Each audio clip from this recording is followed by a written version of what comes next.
Hello everyone, here I am back with the video lecture और आज हम जिस चीज़ को डिस्कस कर रहे हैं वो हमारे पास है non operative management of carpal tunnel syndrome.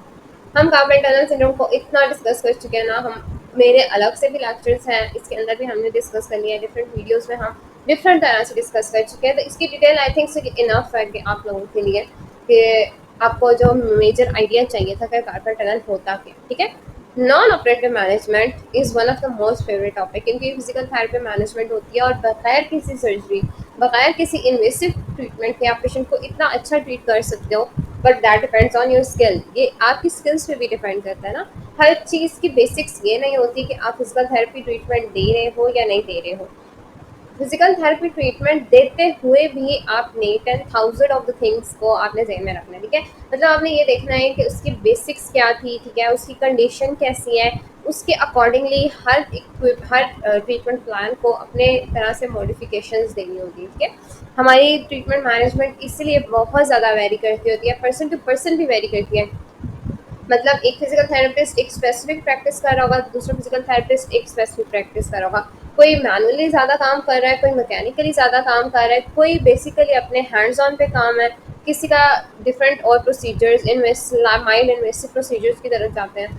कुछ लोगों का मेजर जो फोकस होता है वो मोबिलाइजेशन पे होता है, कुछ लोगों का मेजर जो फोकस होता है वो स्ट्रेचिंग्स पे होता है। तो यहाँ भी जो मेजर चीज़ें हैं ना, वो आपने खुद फाइंड आउट करनी है कि आपका बेटर फोकस, आपका बेटर ट्रीटमेंट प्लान आपके हाथ में बेसिकली किस चीज़ को लेकर स्किल है, आपने उस पर काम करना है। ठीक है, so non operative management of CTS is basically, हम वापस आते हैं कि फिजिकल थेरेपी ट्रीटमेंट हमने देना क्या है। ठीक है, in patients with mild to moderate symptoms, conservative intervention is directly toward minimizing or eliminating the causative factor.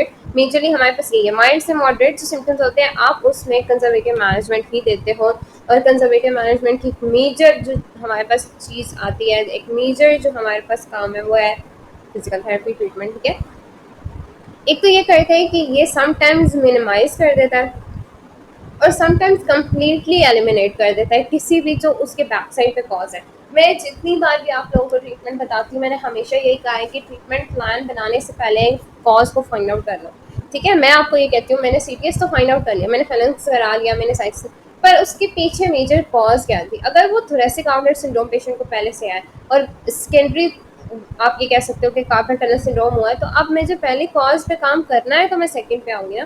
तो ये मेजरली आपने कुछ चीज़ें होती हैं जो देखनी होती है, उसके बाद आप फिजिकल थेरेपी ट्रीटमेंट स्टार्ट करवाते हैं। ठीक है, सबसे पहली चीज़ हमारे पास जो आती है वो आती है नर्व की प्रोटेक्शन। ठीक है, जब स्टार्टिंग में पेशेंट आता है ना आपके पास सिम्टम्स के साथ, तो उसके सिम्टम्स की सीवियरिटी बहुत ज़्यादा होती है, क्योंकि पेशेंट फिजिकल थेरेपिस्ट के पास एटलीस्ट हमारे एरियाज़ में या एशियन हमारे पास जो बेसिकली आप ये कह सकते हो कि बैकवर्ड एरियाज़ में, या आप ये कह सकते हो कि जैसे अब आप हम यहाँ पे भी सिटीज़ तो हैं, हमारे कंट्रीज़ में भी जो लाइक मिडिल इनकम कंट्रीज़ हैं, या इनमें भी सिटीज़ में फिजिकल थेरेपिस्ट को अप्रोच बहुत इजीली लोग करते हैं, फ़ौरन से चले जाते हैं। फिर अवेयरनेस की कमी होने की वजह से बैकवर्ड एरियाज़ में पेशेंट बिल्कुल जब स्वेयर केस होता है ना आपके पास, तब आपके पास आता है। ठीक है, तो आपने सबसे पहली चीज़ देखी है पेशेंट की सिम्टम्स की स्वेरिटी कितनी ज़्यादा है। ठीक है, तो आपने नर्व को प्रोटेक्शन के लिए बेसिकली स्प्लेंट दिया। ठीक है, और आपको पता है कि बेसिकली रिस्ट स्प्लेंट्स आते हैं स्पेसिफिकली कार्पल टनल के लिए ही आते हैं, और वो आप पेशेंट को रिकमेंड करते हो कि आपने पहनना है। ठीक है, लेकिन आपने अब उसका पहनने का तरीका होता है समटाइम्स ना, मैंने लोगों को देखा है और मेजरली काफ़ी हद तक लाइक आपको ये नहीं कहना चाहिए कि कोई माल प्रैक्टिस कर रहा है, पर मेजरली बात ये होती है कि जब आप किसी को स्प्लेंट दे रहे हो ना, तो आपने इसको बताना भी है कि आपने सारा दिन नहीं पहना, इसको बीच में आपने टाइम देना है रेस्ट का, कि आपके पास ऐसा हो कि आपने स्प्लेंट ना पहना हो, स्लाइड स्लाइड से मूवमेंट आप स्प्लेंट बगैर भी कर रहे हो। ठीक है, स्प्लेंट आपने पहनना है बिल्कुल स्लाइड स्टार्टिंग के, मतलब आप ऐसे गाइड करते हो कि स्टार्टिंग के 2-3 डेज आप पहनो। ठीक है, फिर आप देखो कि आपकी कंडीशन कैसी है। ठीक है, अगर आपको लगता है आप दोबारा विजिट करना चाहते हो, आप फिजिकल थेरेपिस्ट के पास या डॉक्टर के पास दोबारा विजिट करो। ठीक है, अगर आप नहीं कर सकते तो आप उसी दिन पेशेंट को बताओ कि आप 2-3 दिन के बाद अब आपने क्या करना है कि आप उसको 2-3 दिन जैसे आपने 1-2 दिन पहना। ठीक है, लाइक 1-2 दिन अगर आपने लगातार भी पहना दैट्स ओके, क्योंकि उस पेशेंट की सिम्टम्स की स्वेरिटी बहुत ज़्यादा होती है, तो वो उसको काफ़ी हद तक सपोर्ट दे रही होती है स्टार्टिंग में। ठीक है, 2-3 दिन पेशेंट ने पहना, फिर आपने उसको कहना है अब आपने ऐसा करना है कि आपने बीच में स्लाइड स्लाइड से टाइम में या थोड़ा थोड़ा टाइम आपने बीच में देना है कि जब आप इसको रिमूव कर दो और स्लाइड स्लाइड सी मूवमेंट आपने हाथ से करनी है, चाहे वो मूवमेंट आपके खाना खाने की है, चाहे वो मूवमेंट आपके किसी भी काम की है, चाहे वो रेस्टिंग ही क्यों ना हो, मतलब आपने अगर रखा हुआ है तब भी आप उतार दो, क्योंकि स्प्लिंट एक स्पेसिफिक पोजीशन में आपके हाथ को ले आता है, लेकिन जब आप उसको उतारते हो तो आप बहुत मतलब आपका हाथ एक रिलैक्स स्टेट में चला जाता है, ठीक है, मतलब जिस जगह रखा हुआ है तो उस जगह जाएगा, ठीक है। सो मेजरली आपने ये चीज़ करनी है कि स्प्लिंट रिकमेंड करना है, और तब तो बहुत ज़रूरी है जब आपको लगता है कि पेशेंट की कंडीशन प्रोवोक हुई है, मतलब उसके सिम्टम्स बहुत ज़्यादा है, सिवियरिटी बहुत ज़्यादा है, वो उसके लाइक वो मैनेज ही नहीं कर सक रहा, उससे बर्दाश्त ही नहीं है वो दर्द, तो आपने उस केस में पेशेंट को स्प्लिंट स्टार्टिंग में बहुत ज़्यादा मतलब आपने इसको कहना है कि आपने 2-3 दिन तो पहनना ही पहनना है लगातार, ठीक है। स्प्लिंट बेसिकली क्या करता है ना, अब आपको मैं अगर सिंपल सी एक गाइडेंस देती हूँ, स्प्लिंट क्या करता है बेसिकली आपके हाथ को ना तो फ्लेक्शन में जाने देता है ना एक्सटेंशन में जाने देता है, तो वो आपके हाथ को एक न्यूट्रल पोजीशन में रखता है ताकि आपके पास जो प्रेशर है ना आपके पास टनल के ऊपर, कार्पल टनल के ऊपर, वो रिड्यूस हो सके या कम हो जाए, ठीक है, मतलब मिनिमम हो जाए, जितना हो सकता है आपके पास कम हो सकता है उतना हो जाए, ठीक है। सेकेंड वन, जितना मैं आपको बता चुकी हूँ, हर टॉपिक में हर बात पे ये डिस्कशन हुई है कि पेशेंट की एजुकेशन बहुत इंपॉर्टेंट होती है। अब पेशेंट की एजुकेशन से स्टार्टिंग से मतलब आपने उसको ये भी बताना है कि आपने स्टार्टिंग में आपकी मसला क्या है, ठीक है, आपने उसको डिटेल ब्रीफ करनी है कि यार आपकी ऐसी है, और ये आपने उसकी लैंग्वेज में करना है, ये नहीं कहना कि टेंडेंस के बीच में आपकी एक नर्व है वो फंस गई है, नॉट लाइक दैट। आपने उसको बिल्कुल आसान अल्फाज में बताना है कि आपके जो पट्टे हैं ना, से साफ अल्फाज में आप बताते हो, जैसे कि आपकी जो आपके पास जो आपके मसल्स हैं, या आप जिसको कहते हो कि आपके पास बेसिकली जो आपके पट्टे होते हैं आपके, उसके बीच में आपकी एक नस थी। मेजरली लोगों को ना नर्व्स और आर्टरीज और वेन्स के बीच का डिफरेंस नहीं पता होता, ठीक है। आपको इतनी डिटेल में जाने की जरूरत है, आप बस उनको सिंपल सी वर्ड्स में जो उनको पता है आप उसमें बोल दो कि एक नस थी, जो आपको स्पेसिफिक आप जिस लैंग्वेज का वो पेशेंट है ना आप उसकी उतनी लेवल पे जाके आप उसको समझाते हो, ठीक है। तो आप बोलो उसके आपके अंदर इसके अंदर एक नस थी, आप क्योंकि आज जाहिर सी बात है उसको नहीं पता कि नर्व आर्टरी और वेन्स अलग अलग क्या होती है, ठीक है। सो आपको उर्दू या और भी किसी लैंग्वेज में अलग अलग करके बताने की जरूरत नहीं है, आप सिंपली आप उनको बताओगे कि आपके पास यहाँ पे एक एरिया में वो उसके ऊपर जोर पड़ रहा है, क्यों, क्योंकि वहाँ पे कोई ना कोई चीज़ जो है वो सूझ गई है, सिंपल सी वर्डिंग जब आप कहते हैं, तो वहाँ पे जोर पड़ने की वजह से अब ये हो रहा है। और दूसरा ये कि आप जो काम करते हैं उसकी वजह से बहुत ज़्यादा आपका इस जगह पे वजन आ रहा है, तो आपने अब क्या करना है उसको स्लाइटली से अब आपने बता दी। अब आपने सेकंड थिंग, हमने प्रीहेंशन की बात की थी। प्रीहेंशन ना बेसिकली अगर आपको किसी को नहीं पता ना, प्रीहेंशन बेसिकली ग्रास्पिंग की मूवमेंट को कहते हैं, ठीक है। तो मतलब पकड़ना, जिसको पकड़ना कहते हैं ना आप, ग्रास्पिंग अगर प्रीहेंशन किसी को नहीं पता, जिसको जोर से होल्ड करना, किसी चीज़ को पकड़ना को कहते हैं ना, उसको ग्रास्पिंग की मूवमेंट होती है। तो बेसिकली फोर्सफुल प्रीहेंशन जो है ना आपने काम करनी है, मतलब खुद आपने जोर नहीं लगाना, ठीक है, आपने उस मूवमेंट को, फ्लेक्शन की मूवमेंट्स को कम करना है। फिर आपने पेशेंट को बताना है कि वो जो काम करता है बेशक वो काम करे, हम ये किसी को नहीं कह सकते कि आप वो काम बंद कर दें, ठीक है। सो आपने उसको उस तरीके से गाइड करना होता है कि आप वो काम छोड़ तो नहीं सकता ना, तो आपने उसको गाइड करना है कि तुम इस पोजीशन में, या आप इस पोजीशन में अपना हाथ रखें, और आपने क्या करना है सिंपली उसके साथ आपने मूवमेंट करनी है, ठीक है। मतलब आपको कोई स्पेसिफिक, अब आप पेशेंट से जैसे आप हिस्ट्री लोगे तो आपको आइडिया हो जाएगा कि पेशेंट किस पोजीशन में हाथ रखता है, वो आपको खुद भी बताएगा जब आप बेसिकली डिटेल्ड हिस्ट्री ले लगे हो, तो आपको बताएगा कि मैं किस पोजीशन में हाथ रखता था और मेरे साथ किस तरह से था, ठीक है। सो मेजरली आपने सारी चीज़ें देखनी, फिर पेशेंट को एजुकेट किया कि आपकी यहाँ पे कंप्रेस हो रही है, ठीक है। बेसिकली जैसे मैंने आपको कहा कि कोई भी वर्ड आप यूज़ करो कि नस, मेजरली उनको नस समझ आती है तो आप बोलो वहाँ पे जोर पड़े, जिसकी वजह से आपको इस तरह की फीलिंग हो रही है, सेंसेशंस आ रही हैं, या आप इस तरह से कह सकते हो कि आपको ये जो सुइयाँ से चुभ रही है ये आपको इस वजह से चुभ रही है, या आप पे जो नम हो रहा है हाथ वो इस वजह से हो रहा है, ठीक है। सो आप मेजरली आप उसको बताते हो, फिर आप उनको गाइड करने के बाद एक सेफ एक्सरसाइज का होम प्रोग्राम बना के आप उनको घर में भी बताते हो, ठीक है। लेकिन आपके साथ साथ उसकी यहाँ पे जो एक्सरसाइजेस करवानी है उस पर भी काम करना है, क्योंकि समटाइम्स ऐसा होता है कि पेशेंट वन डे के ही बेस पे आया होता है, मतलब सिर्फ क्या आप कह सकते हो कि आपके पास प्रिस्क्रिप्शन लेने आया हो सकता है, उसके बाद वो नहीं आता। तो मेजरली कुछ लोग अफोर्ड नहीं कर सकते, कुछ का और इशू होता है, कुछ का काम का इशू है, कोई रेगुलर आ नहीं सकता, तो that was the biggest issue. पर आप फिर भी कोशिश करोगे कि पेशेंट आपके पास ही आए, क्योंकि आप उसकी प्रोग्रेस खुद देखोगे तो आपको आइडिया होगा कि आपने मेजरली कितना प्रोग्रेस किया, क्योंकि उसको होम एक्सरसाइजेस जो आपने बताई है उसका इफेक्ट कितना आ रहा है वो आपको वहीं से पता चलेगा। आप यहाँ पे तो एक टाइम पे करा रहे हो, पर वहाँ पे जाकर घर में पेशेंट कितनी बार कर रहा है उसका इफेक्ट आपको साथ साथ पता चलेगा जब पेशेंट करेगा, ठीक है। So second one was the activity modification थी, और पेशेंट की एजुकेशन थी, ठीक है। सो हमारे पास ये दो चीज़ें होंगी।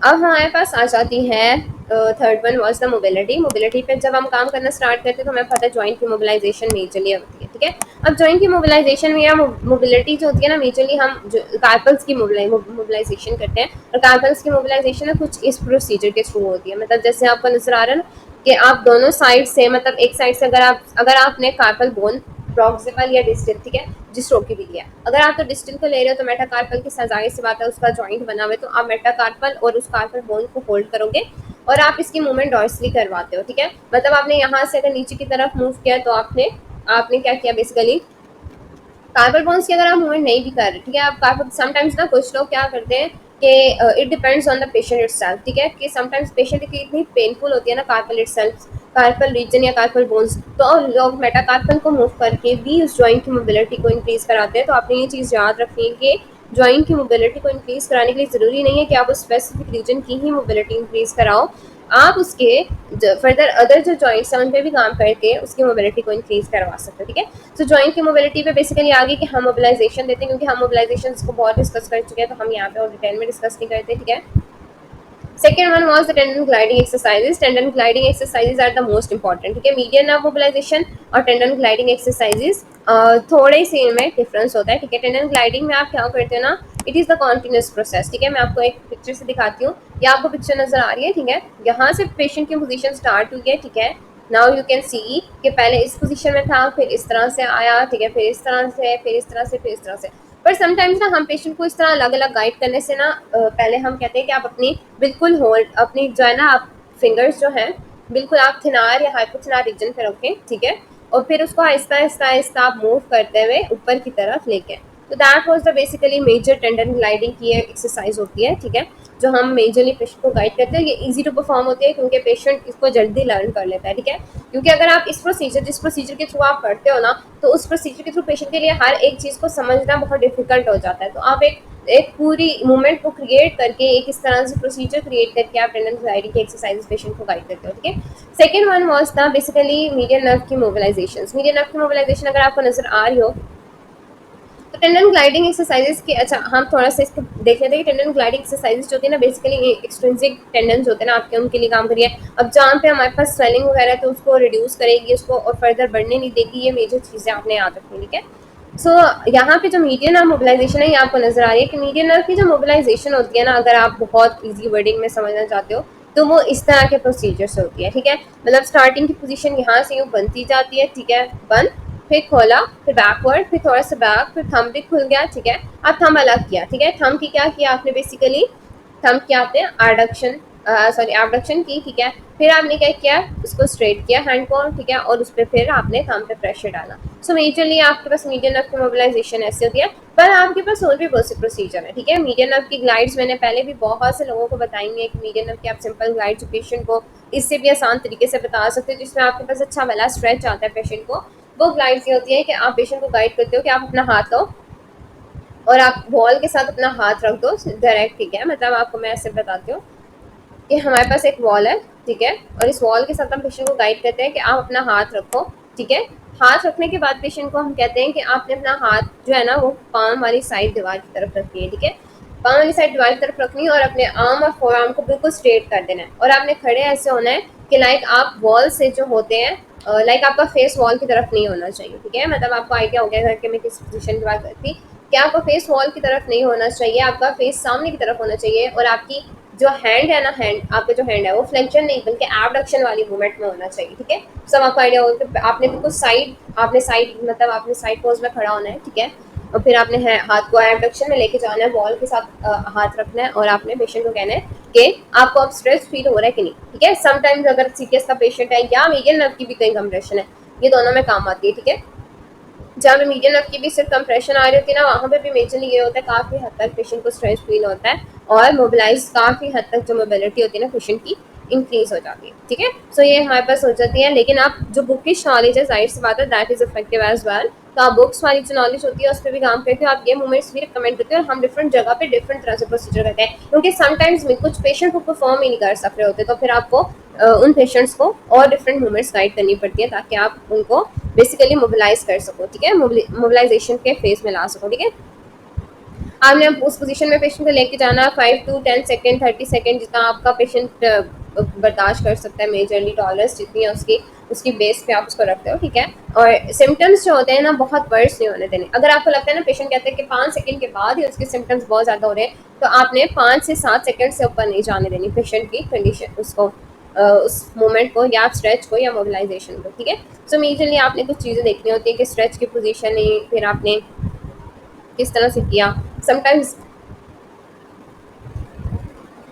मैंने आपको स्ट्रेचिंग बताई ना, इसी के साथ साथ ये यहाँ पे अब जब आप स्ट्रेचिंग स्टार्ट करने लगते हैं ना, उससे पहले हमने मोबिलाइजेशन भी करवाई, ठीक है। सो मेजरली ये कंबाइंड प्रोसीजर होता है इसमें कि आपके पास मोबिलाइज भी होती है मीडियम नर्व और स्ट्रेच भी होती है, मतलब मोबिलिटी तो इंक्रीज हो ही रही है, साथ साथ स्ट्रेचिंग भी हो रही है, ठीक है। Additional medium nerve mobilization techniques include the entire upper extremity and neck. यही मैंने बात की आपको कि अगर आपको सिम्टम्स का पता चल गया और ये पता चल गया मीडियम नर्व इन्वॉल्व है, तो आप फिर समटाइम अगर आपको कॉज नहीं मिल रही होती ना, या कॉज ऐसी है जो इडियोपैथिक है, तो फिर आप क्या करते हो कि पूरे लिम्फ को टारगेट करते हो, okay.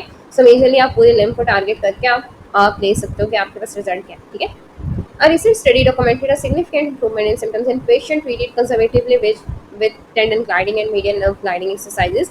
Only 43% of patients in the experimental group who performed the nerve mobilization exercises underwent subsequently surgical release of the carpal tunnel compared to 71% in the control group. ठीक है, so 43% जो हमारे पास patient थे ना experimental group में, उनमें nerve mobilisation exercises करवाई गई, तो उनमें ना ये था कि बेसिकली वो जो थे पेशेंट, वो कंजर्वेटिवली मैनेजमेंट मतलब उनमें हो चुकी थी, कंजर्वेटिवली वो मैनेज हो गए थे। सर्जिकल प्रोसीजर की तरफ नहीं जाना पड़ा, या कार्पल टनल के जो कार्पल टनल रिलीज प्रोसीजर है, सर्जिकल रिलीज होता है कार्पल टनल के रीजन पे, वो नहीं परफॉर्म करना पड़ा। तो 71% जो कंट्रोल ग्रुप में से थे, उनमें से मतलब उनके कंपैरिजन 43% जो पेशेंट एक्सपेरिमेंटल ग्रुप में थे जिनमें nerve mobilization exercise properly perform हो रही थी, वहाँ पे आपके पास काफ़ी हद तक रिकवरी थी। अब आपको आइडिया नहीं होगा ना, तो मैं थोड़ा सा आपको बता दूँ, जब स्टडीज़ की बात होती है ना, तो स्टडीज़ में एक्सपेरिमेंटल ग्रुप वो ग्रुप होता है कि मेजरली जिस पे एक्सरसाइजेज अप्लाई की जा रही होती है। कंट्रोल ग्रुप वो होता है कि जिसमें एक्सरसाइजेज प्रॉपर्ली अप्लाई की जा रही होती है, उसका कोई अल्टरनेटिव ऐसा होता है कि मतलब वो देखने में ऐसा लग रहा होता है कि वो है एक्सरसाइज, पर वो ट्रीटमेंट नहीं होता, ठीक है, वो कंट्रोल ग्रुप होता है। तो फिर दूसरे दोनों को मैनेज करके हम देखते हैं, लेकिन इसके बहुत ज़्यादा पैरामीटर्स होते हैं, हम यहाँ पे हर चीज़ डिस्कस नहीं कर सकते। मैंने आपको सिंपल सी एग्जाम्पल दिए कि लाइक इस तरह से होता है, ठीक है। फिर आपके पास आ जाती है मसल की परफॉर्मेंस। मसल की परफॉर्मेंस बहुत इंपॉर्टेंट होती है। आप ना आप ऐसे वाले पूरे सीक्वेंस से, ठीक है, आपने सीक्वेंस में से पेशेंट के एजुकेशन से स्टार्ट किया, ठीक है। पेशेंट के एजुकेशन से पहले हमने नर्व की प्रोटेक्शन की थी, नर्व की प्रोटेक्शन के बाद हमने पेशेंट एजुकेट किया, हमने उसको गाइड किया कि आपने घर में सेफ्टी कैसे करनी है, पोस्चर्स कौन से अप्लाई करने हैं, किस पोस्चर में आपने रखना है, आपकी बॉडी का पोस्चर क्या होना चाहिए, सेफ पोस्चर क्या है, ये सारी चीज़ें आपने बताई, ठीक है। फिर आप मोबिलिटी की तरफ आए तो जॉइंट मोबिलाइजेशन से आपने स्टार्ट कराया, टेंडन ग्लाइडिंग एक्सरसाइजेस करवाई, फिर मीडियन नर्व की मोबिलाइजेशन करवाई, ठीक है। फिर हम आ जाते हैं मसल की परफॉर्मेंस पे, जहाँ पे हम स्ट्रेंथनिंग में बात करते हैं, ठीक है। सो जब आपको स्ट्रेचिंग के बाद आपको अच्छा वाला रिजल्ट मिल जाता है ना, तो अब आपने पेशेंट को स्ट्रेंथन करना है। स्ट्रेंथनिंग में मेजरली जो सबसे पहली एक्सरसाइज होती है ना, वो हमारे पास यहाँ पे जो मेजर हम टारगेट करते हैं, वो हमारे पास होती है multiple angle muscle setting exercises, ठीक है। सो अगर किसी को नहीं आइडिया, तो मैं एक सिंपल से वर्ड में बताती हूँ कि लाइक जो आपको वर्ड नजर आ रहा है ना, multiple angle muscle setting exercises का मतलब यही है कि मसल का जो एंगल होता है ना, एक स्पेसिफिक एंगल पे रख के मसल की मोर रेजिस्टेंस एक्सरसाइजेस परफॉर्म की जाती हैं, लेकिन उन एंगल्स पे रख के जहाँ पे सिम्टम्स बिल्कुल ही प्रोवोक नहीं होते, ठीक है। जब हम स्ट्रेंथनिंग पे काम करते हैं ना, मतलब जब हम नेक्स्ट स्टेप पे जाएंगे, तो उसका और इसमें डिफरेंस मेजर ये है कि उसमें स्लाइड से सिम्टम्स प्रोवोक हो रहे होते हैं, ठीक है। बहुत ज़्यादा नहीं होंगे, लेकिन स्लाइड से सिम्टम्स प्रोवोक होंगे। लेकिन यहाँ पे क्या होता है कि हम उन एक्सरसाइजेस तो हम यहाँ पे भी करा तो स्ट्रेंथनिंग पे ही रहे होते हैं, ठीक है, मसल की परफॉर्मेंस इंप्रूव कराने के लिए। लेकिन यहाँ पे क्या करते हैं कि पेशेंट के सिम्टम्स बिल्कुल प्रोवोक नहीं होने चाहिए, मतलब पेशेंट को ऐसा फील नहीं होना चाहिए कि उसकी पेन हो रही है। तो हम ऐसा एंगल फाइंड आउट करते हैं उस पेशेंट के ऊपर, मतलब अगर रिस्ट की फ्लेक्शन अफेक्टेड है ना, ठीक है, तो मैं आपको कहती हूँ रिस्ट की फ्लेक्शन में मैं कैसा एंगल उसकी मूवमेंट करवा करवा के एक ऐसा एंगल फाइंड आउट करूंगी जिसमें उसको बिल्कुल मूवमेंट बिल्कुल पेन नहीं, बहुत कम पेन है, ठीक है, मतलब उसको स्लाइड से पेन फील हो रही है, तो वहाँ पे हम रख के और फिर वहाँ पे स्लाइड से रेजिस्टेंस एक्सरसाइजेस से स्टार्ट कराते हैं, ठीक है। सो अब आप ये भी कह रहे होगे ना कि मीडियन नर्व की जब स्ट्रेचिंग वगैरह करा दी तो पेशेंट की तो काफ़ी हद तक पेन रिलीव हो जानी चाहिए। तो मैं क्या आपको कह रही हूँ कि पेन वहाँ पे कम्प्लीटली सबसाइड अगर नहीं हुई, दैट इन केस तो हमारे पास मसल सेटिंग एक्सरसाइजेज जो होती है ना, वो सिम्टम्स को प्रोवोक नहीं होने देती। ठीक है, सो आप मसल सेटिंग एक्सरसाइजेज ही करवाते हो जब आप रेजिस्टेंस ट्रेनिंग एक्सरसाइज स्टार्ट करवाते हो। आपको नहीं पता कि पेशेंट के सिम्टम्स स्ट्रेंथ ट्रेनिंग से एकदम से अगर वर्स हो गए तो आपका जो बैक पे किया हुआ सारा काम था वो खराब हो जाता है। तो मेजरली आप क्या करते हो कि ऑन द सेफर साइड आप पहले मसल सेटिंग एक्सरसाइजेस करवाते हो, फिर आप स्ट्रेंथनिंग की तरफ जाते हो, फिर आप basically coordination, speed, endurance, finger fine finger dexterity, basically dexterity के ऊपर बहुत ज़्यादा होता है कि फोकस क्या आपने पेशेंट की फाइन मूवमेंट्स को इम्प्रूव कराना होता है। ठीक है, सो हमारे पास हमने ये की स्ट्रेंथ ट्रेनिंग की तरफ आए। जैसे सबको पता है स्ट्रेंथ ट्रेनिंग कैसे होती है, एक होती है स्ट्रेंथनिंग में, एक होती है एंड्योरेंस में। ठीक है, स्ट्रेंथ ट्रेनिंग पे जब हम बात करेंगे तो हमारे पास बेसिकली हमारे पास क्या होती है कि हम कितना होल्ड कर सकते हैं। ठीक है, अब कोई पेशेंट को डंबल दे दिया, मैंने उसको बोला कि आपने 10 सेकंड 20 सेकंड उसको होल्ड करके रखना, that was the strength training. Endurance training है, मैंने उसको दे दिया, मैंने उसको कहा कि आपने 10 रिपीटेशंस करनी है इस मूवमेंट की जो आपके पास इफेक्टिव है, मतलब फ्लेक्शन, तो आप पेशेंट वो मूवमेंट करेगा, तो that was the other thing. ठीक है, फिर आपके पास स्पीड, कोऑर्डिनेशन, एंड्योरेंस और finger fine finger dexterity, basically ये भी हमारे पास आ गया है। वही बात है जो आप पहले डिस्कस कर चुके हैं, जहाँ पे हमने टिप टू पैड वाली बात डिस्कस की थी ना, एग्जैक्टली अब हमने उसी मूवमेंट को इम्प्रूव कराने के लिए कोऑर्डिनेटेड मूवमेंट्स करवानी होती है, कुछ ऐसी मूवमेंट्स जिन पे हम स्पेसिफिकली आपको क्या बेसिकली करवाना है, टिप टू टिप मूवमेंट करानी है, टिप टू पैड मूवमेंट करानी है, आपने फिर पैड टू पैड मूवमेंट करानी है। अच्छा, यहाँ पे ना कुछ चीज़ें ऐसी हैं जो यहाँ पे नहीं है। मतलब समटाइम्स ऐसा होता है कि आप फैलेंस टेस्ट देखते हो ना, जब परफॉर्म कराते हो आप देखते हो फैलेंस टेस्ट से भी काफ़ी पेशेंट को रिकवरी मिल सकती है, तो आप फैलेंस टेस्ट भी ऐड करवा देते हो। ठीक है, तो मेजरली आपने खुद मॉडिफाई करना होता है पेशेंट का ट्रीटमेंट प्लान कि कौन सी चीज़ ऐसी है जो उसके लिए ज़्यादा इफेक्टिव है, तो आप उस तरीके से काम कर सकते हो। अब कोऑर्डिनेशन पे, स्पीड पे जब आपने काम किया तो पेशेंट की सिम्टम्स प्रोवोक नहीं होने देने, क्योंकि पूरे ट्रीटमेंट प्लान का मेजर काम यही है कि अब आपने जब काम करना है ना फिंगर की डेक्सटेरिटी पे, तो मेजरली आपने क्या करना होता है कि उसके सिम्टम्स को प्रोवोक नहीं होने देना, उसका बहुत आराम से पुरसुकून तरीके से उसकी वो मूवमेंट इंक्रीज करवानी है, किस तरह से करवानी है, फाइन कैसे होनी चाहिए, ये सारी चीज़ें। ठीक है, और ये आपको पेशेंट की कंडीशन देख के आइडिया हो जाता है, इसके लिए बहुत ज़्यादा आपको ये नहीं करना पड़ता कि आपको बहुत ज़्यादा सोचने की ज़रूरत होती है।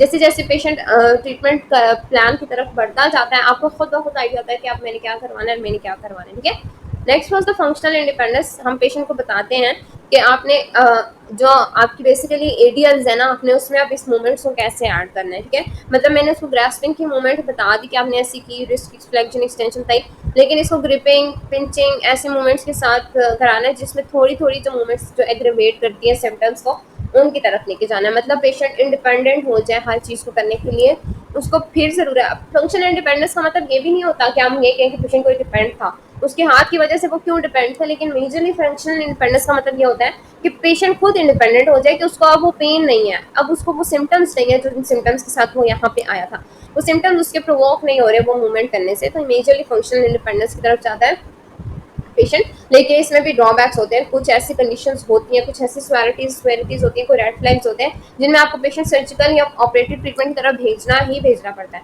तो आपने वो भी आपके जहन में रखना। ठीक है, इन अ कॉकरेन रिव्यू, कॉकरेन बेसिकली एक लाइब्रेरी है जो पेड होती है, उनका एक रिव्यू है तो उन्होंने यहाँ से उठाया। ठीक है, लाइब्रेरी बेसिकली कॉकरेन एक रिसर्च लाइब्रेरी टाइप है। ठीक है, तो कॉकरेन एक लाइब्रेरी है जो रिसर्च रिलेटेड है और बहुत अच्छे हाई स्टैंडर्ड आर्टिकल्स इनके पास होते हैं। ठीक है, so in Cochrane review of 21 trials involving 884 people, a hand raised significantly elevated symptoms of CDS after 4 weeks, and in one trial involving 21 people, symptoms were significantly diminished after 3 weeks with carpal bone mobilization. Other evidence supported the use of oral steroids, ultrasound, and yoga, etc. ठीक है, ये बहुत important चीज़ है। ठीक है, कि अगर आपने हैंड ब्रेस पेशेंट को, मैं आपको ये बताई थी कि बहुत ज़्यादा नहीं देना होता। ठीक है, हैंड ब्रेसेस अगर आपने पेशेंट को दिए भी तो लाइक उन्होंने कहा ना, अब ये भी वेरी करता है पेशेंट की कंडीशन के ऊपर, उन्होंने कहा 4 वीक्स में जो थे, कुछ लोगों के 4 वीक्स में सिम्टम्स कम हो रहे थे और कुछ के 3 वीक्स में सिम्टम्स कम हुए, और उसके साथ साथ क्या हुआ कि क्योंकि उसने मोबिलाइजेशन भी की थी, मतलब कार्बल बोन की मोबिलाइजेशन भी, एक ग्रुप, दो ग्रुप्स उन्होंने बनाए ना, एक में उन्होंने सिर्फ जो थी ना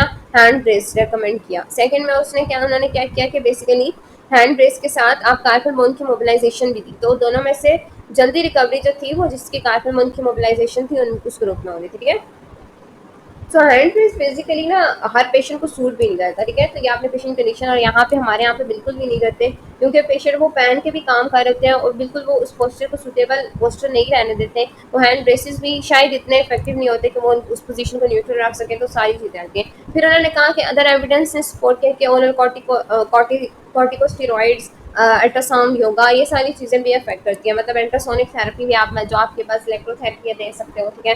फिर आप योगा इंस्ट्रक्ट कर सकते हो और स्टीरॉइड्स में पेशेंट को डाल सकते हो, पर मेडिकेशन की ज़रूरत नहीं है। जहाँ पे आपके पास लगता है कि आप फिजिकल थेरेपी से ट्रीट कर सकते हो, पेशेंट को आप मेडिकेशन की तरफ नहीं जाने दोगे, ठीक है। सो मेजरली आपने हमारे पास physical therapy treatment almost compile हो गया।